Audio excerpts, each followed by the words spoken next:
Hey everyone, this is Mikey of Nerds in the Dark. I wanted to take a second and talk to people about Casper and game design. As you can see in the video here, I'm just going through one of the boss battles and I'm fighting Stinky.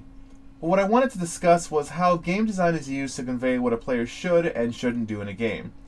A lot of you that saw the video came to me and said that the game looked very hard because there were no instructions in it at all.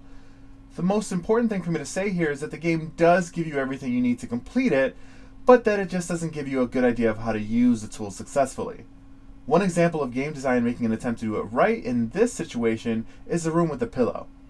You get to the new room and there are two things, a new item, the pillow, and a hole in the floor. The new item is something that you want to use right away, so you're going to try things immediately.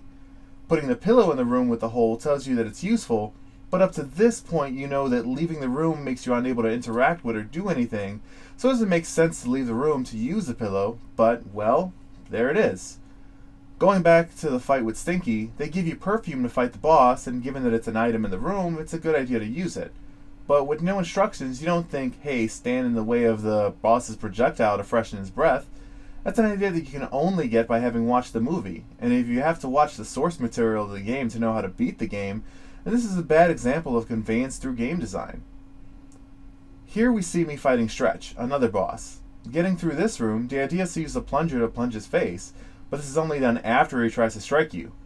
Plunger in the face is another example of something seen from the movie, but not conveyed in the game, as all you do is try to strike him repeatedly until you die from collision damage. Once again, you're given the tools, but not shown how to use them properly.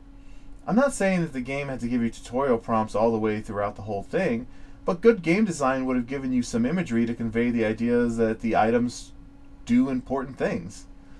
Anyway, that's all I really have to say about it for now. If talk about game design or analysis is something that you'd like to hear in the future, please leave a comment or like the video so we know that this kind of content is something people might want in the future.